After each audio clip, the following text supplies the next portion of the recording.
नमस्कार दोस्तों, कैसे हो आप सब। आप सभी का फिर से एक बार स्वागत है इंश्योर केयर चैनल पे।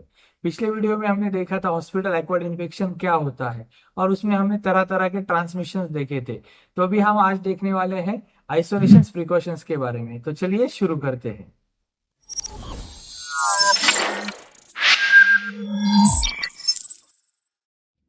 हेल्थ केयर सेटिंग के भीतर पैथोजेनिक माइक्रो ऑर्गेनिज्म के ट्रांसमिशन को रोकने के लिए आइसोलेशन प्रिकॉशंस की आवश्यकता होती है।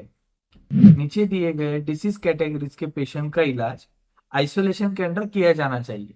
उनमें से सिवियर इन्फ्लुएंजा केसेस, सब acute respiratory syndrome, open case of tuberculosis, anthrax, diphtheria, pertussis, pneumonic plague, covid, chicken pox and patient infected with multi drug resistance bacterial pathogens.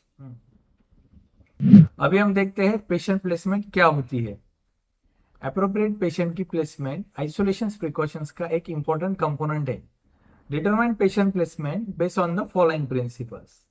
Infectious agent के transmission का मार्ग, इन्फेक्टेड पेशेंट में transmission के risk factors, area के अन्य patient में health care associated infection के adverse outcome resulting risk factors, availability of single patient room and patient option for room sharing. तो अभी हम समझते हैं डिफरेंट टाइप ऑफ प्रिकॉशंस क्या क्या होता है। पहला है कॉन्टैक्ट प्रिकॉशंस, दूसरा है ड्रॉपलेट प्रिकॉशंस और तीसरा है एयरबोर्न प्रिकॉशंस। तो चलिए समझते हैं आसान भाषा में। तो चलिए समझते हैं कॉन्टैक्ट प्रिकॉशंस क्या होता है। कॉन्टैक्ट प्रिकॉशन एक ऐसे पेशेंट के लिए आवश्यक है जो एंट्रिक इन्फेक्शन, डायरिया जिसे नियंत्रित नहीं किया जा सकता और त्वचा के घाव जिन्हें रोका नहीं जा सकता। तो चलिए समझते हैं इन डिटेल में कॉन्टैक्ट प्रिकॉशंस क्या होता है। तो अभी हम देखेंगे पेशेंट प्लेसमेंट। जिन पेशेंट को कॉन्टैक्ट प्रिकॉशंस की आवश्यकता होती है उन्हें अवेलेबल होने पर सिंगल पेशेंट रूम में रखें। यदि सिंगल पेशेंट रूम अवेलेबल नहीं है तो सेम पैथोजन से इन्फेक्टेड पेशेंट है उनको सेम कमरे में रखें। यदि कॉन्टैक्ट प्रिकॉशंस की आवश्यकता वाले पेशेंट को ऐसे पेशेंट के साथ रखने की आवश्यकता हो जाए जो इन्फेक्शियस एजेंट से इन्फेक्टेड और कोलोनाइज नहीं है। कॉन्टैक्ट प्रिकॉशंस वाले पेशेंट को उन पेशेंट के साथ एक ही रूम में रखने से बचे जिनकी कंडीशन इन्फेक्टेड से एडवर्स आउटकम के रिस्क को बढ़ा सकती है और ट्रांसमिशन को फैसिलिटेट कर सकती है। कॉन्टैक्ट प्रिकॉशंस वाले पेशेंट को उन पेशेंट के साथ एक ही रूम में रखने से बचे जिनकी कंडीशन इन्फेक्शन से एडवर्स आउटकम के रिस्क को बढ़ा सकती है और ट्रांसमिशन को फैसिलिटेट कर सकती है। सुनिश्चित करें कि पेशेंट एक दूसरे से शारीरिक रूप से अलग हो। कम से कम उन दोनों पेशेंट के बीच में 3 फीट का डिस्टेंस होना जरूरी है। डायरेक्ट कांटेक्ट के अपॉर्चुनिटीज को कम करने के लिए हमें उनके बीच में कर्टन या स्क्रीन लगाना जरूरी है। चेंज प्रोटेक्टिव अटायर और एक ही रूम में पेशेंट के कांटेक्ट में आने के बीच हैंड हाइजीन करें, भले ही एक या दोनों पेशेंट कांटेक्ट प्रिकॉशंस पर हो। तो अभी हम देखते हैं use of personal protective equipment in contact precautions.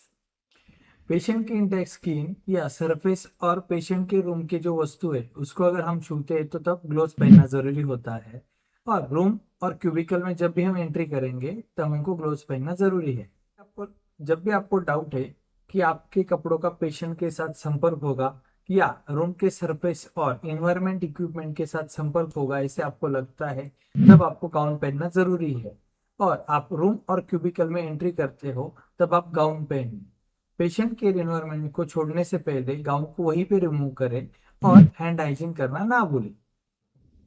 Remove contaminated PP and उसको अप्रोप्रिएट डिस्पोज करें। कॉन्टैक्ट प्रिकॉशंस पर पेशेंट को ले जाने से पहले हैंड हाइजीन करें। ट्रांसपोर्टेशन डेस्टिनेशन पर पेशेंट को संभालने के लिए एक साफ पीपी पहने। तो अभी हम देखते हैं patient transporting contact precautions. Medically necessary purpose के लिए रूम के बाहर पेशेंट के मूवमेंट और ट्रांसपोर्ट को सीमित रखें।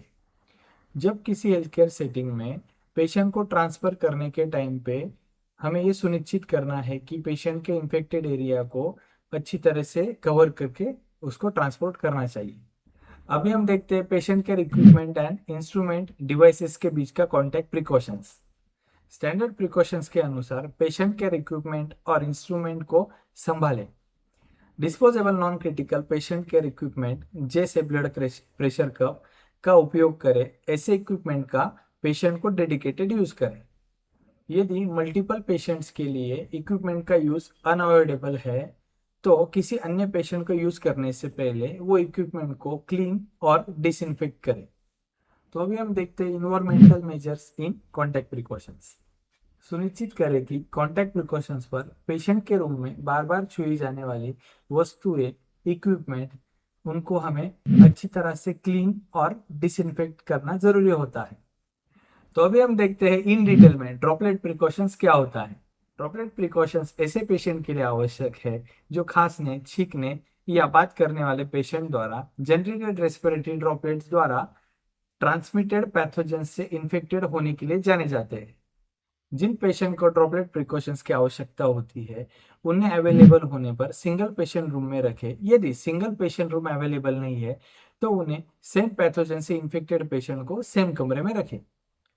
यदि ड्रॉपलेट प्रिकॉशंस वाले पेशेंट को ऐसे पेशेंट के साथ रूम में रखने की आवश्यकता हो जाए जो इन्फेक्शियस एजेंट से इन्फेक्टेड और कोलोनाइज नहीं है, ड्रॉपलेट प्रिकॉशंस वाले पेशेंट को उन पेशेंट के साथ एक ही रूम में रखने से बचे जिनकी कंडीशन पेशेंट के इन्फेक्शन से एडवर्स आउटकम के रिस्क को बढ़ा सकती है और ट्रांसमिशन को फैसिलिटेट कर सकती है। सुनिश्चित करें कि पेशेंट एक दूसरे से शारीरिक रूप से अलग हो। कम से कम उन दोनों पेशेंट के बीच में 3 फीट का डिस्टेंस होना जरूरी है।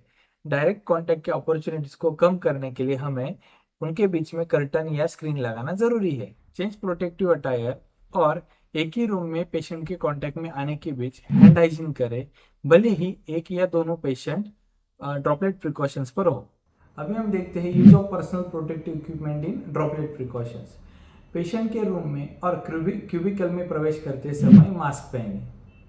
अभी हम देखते हैं पेशेंट ट्रांसपोर्ट इन droplet precautions. Medically necessary purpose के लिए रूम के बाहर पेशेंट के मूवमेंट और ट्रांसपोर्ट को सीमित रखें।